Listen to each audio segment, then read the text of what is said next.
We do. We begin at 4 with team coverage on the cleanup in East Palestine. Today, the National Transportation Safety Board shared its preliminary findings on what they believe, at least for now, caused the derailment.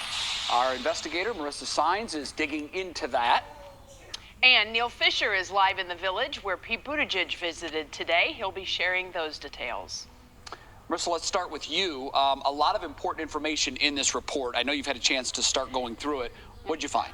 So again, all of it's preliminary information, but I think the one overall really overwhelming thing that came out of this is that the chair of the NTSB says this accident was 100% preventable. I want to talk about the wheel bearing that is at the center of this investigation. According to the report, the bearing was on the 23rd car of the train.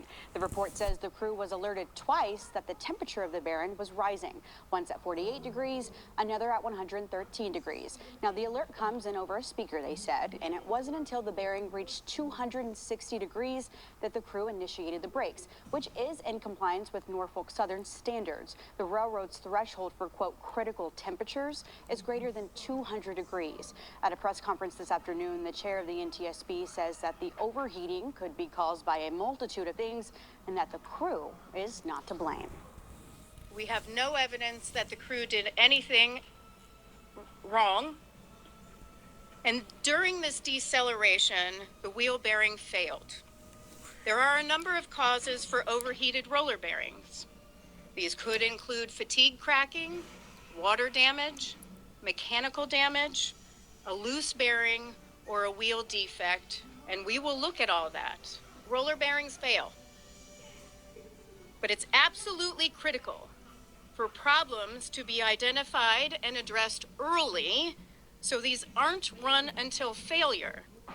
So she also really stressed how this is just the beginning. These are preliminary facts and that the investigation is still in the fact-finding stage, which also includes testing of the wheel bearing, which will be conducted by the NTSB. Now, the timeline here is not short, unfortunately. A full analysis could take up to 18 months. Sure. Yeah. All right, and Marissa, you have another story airing tonight at 11, sharing all of the missteps that the railway has had over the last few years. What could you share briefly about that, what you found? Sure. So we went through NTSB's archive investigation reports and found that there were 6 other accidents dating back to 2006. 2 of them were derailments resulting in a release of hazardous materials. One of them was in Columbus, and another one was in New Brighton, Pennsylvania, which is less than 20 miles from East Palestine. We'll have a full wrap of that coming up at 11. They say Ohio's the crossroads of America. We have everything going through here. It certainly seems so, and I wish it was under better circumstances. Yeah, definitely. All right, Marissa, thank you so much Sure. for all that.